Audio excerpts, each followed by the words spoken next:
Once you pop in America, you could pop back home. That's how it go. Dead ass. Like I was some back in the days named SAS from London. They were some rappers. I signed, not just me. I'm not going to sit and act like it was me, but Jim Jones had discovered and Juelz, to be totally honest with you, had found these guys, SAS from London. They was Bloods. I didn't even know at the time it was Bloods in London. This was years and years ago. And they had visas. They was coming to America, not just with us. They worked with Dame Dash as well. And they was hot. These was nice, bro. They had the London accent, but they was spitting. These are my homeboys. And they was starting to get notoriety with us. We was building Dipset. It wasn't their turn to come yet. Pause. It wasn't their turn to like come out yet, but we was like, yo, these is nice. We put them on a few different projects. And we was like, their visas ran out and they was catching cases over here in America. And they had to go back. But I'm like, these is nice. Cameron just exposed how a major London Dipset investment with Jim Jones and Juelz Santana completely collapsed, and what it really says about money, fame, and power in the music industry. This story goes deeper than just a hip-hop history lesson. It reveals how record label decisions, international artist development, and cross-border music investments can fall apart even when the talent is undeniable. From London rappers like SAS getting early Dipset cosigns to visa issues cutting careers short. This was a real attempt at global brand expansion before streaming made worldwide exposure normal. Cameron breaks down why popping in America first is still the key to global success today. How entertainment industry economics control who wins internationally, and why some of the hardest rappers ever never break through despite the buzz. Now I'm about to let y'all hear this for yourselves. But before I do, I just need y'all to like, leave your thoughts down below in the comment section, and subscribe. Let's get into it. I think that you can make a star, but I think it's going to probably be 10 or 15 years out. And I'll support my point right here. And the reason I really believe it is that as the NBA expands and as these guys come to America and they become stars and they make all this money, right? I think you're going to naturally have the basketball that's promoted, that's developed over there in the whatever European leagues or wherever these guys come from. I think that's going to continue to get better because now these kids have like stars in the NBA that they can look to and say, hey, I want to be like, whoever's come from my country or who's ever come from a league that I've played in. And those guys start to bring those guys back over there. But I also believe social media will help to make all of these places where these guys come from more visible. And I think that's the piece that's missing, right? I think you don't fall in love with the Greek Freak Paws or Luka or Wimby because you don't see them until it's time for these guys to get drafted. So you have no emotional tie.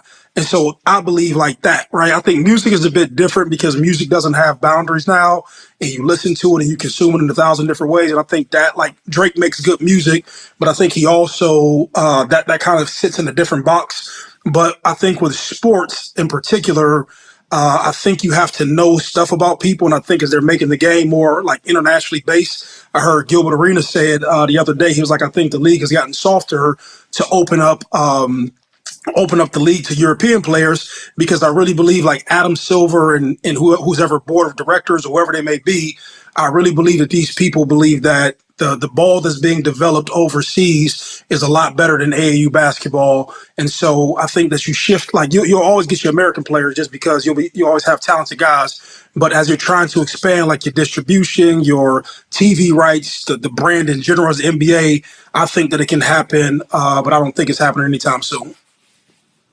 Ask the question to me so I just make sure I answer it correctly. Yeah. So basically, what would it take for an international player to be an American star? So to gain that popularity over here, not just where they are based. And just so I'm clear, playing over there or playing wherever? I think it's like playing wherever. Yeah. Once you pop in America, you could pop back home. That's how it go. Dead ass. Like I was some back in the days named SAS from London. They were some rappers. I signed, not just me. I'm not going to sit and act like it was me, but Jim Jones had discovered and Juelz, to be totally honest with you, had found these guys, SAS from London. They was Bloods. I didn't even know at the time it was Bloods in London. This was years and years ago. And they had visas. They was coming to America, not just with us. They worked with Dame Dash as well. And they was hot. These was nice, bro. They had the London accent, but they was spitting. These are my homeboys. And they was starting to get notoriety with us. We was building Dipset. You know, it wasn't their turn to come yet. Pause. It wasn't their turn to like come out yet, but we was like, yo, these is nice. We put them on a few different projects, and we was like, you know, their visas ran out, and they was catching cases over here in America, and they had to go back. But I'm like, these is nice. And I'm like, yo, why not don't fuck with you in London like how we fuck with you over here? And he said, Cam, my man Mayhem, that was one of the members' name. He was like, yo, they ain't never gonna fuck with us over there until they fuck with us over here. Once we pop in America, then at home is gonna love us.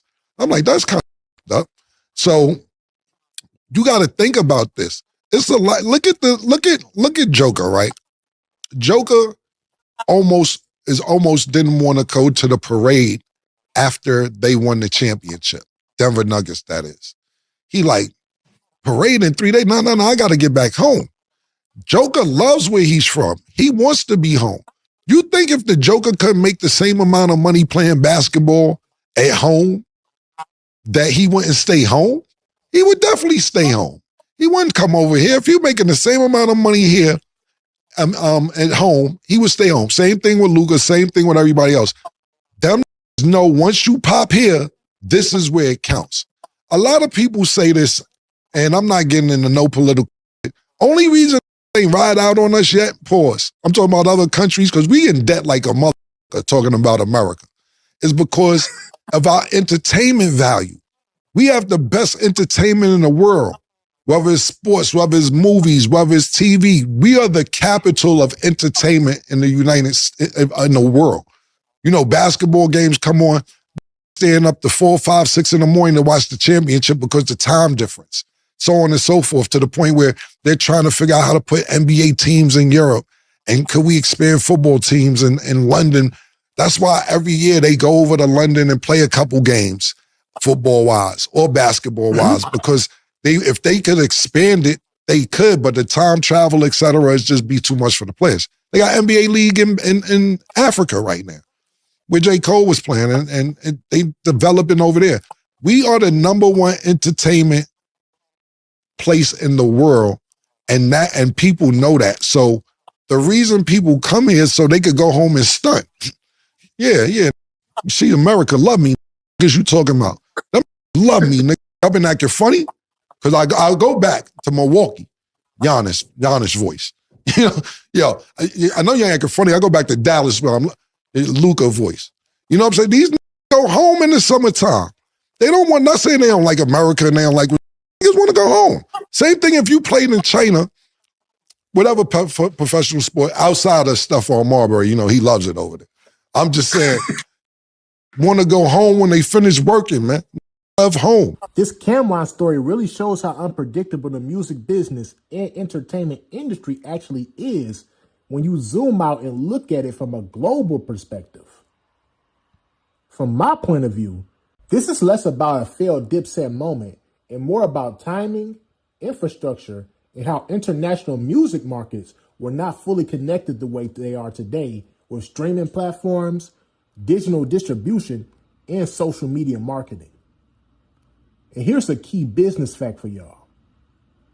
The global recorded music revenue is now driven by streaming, which accounts for over 65% of total industry income.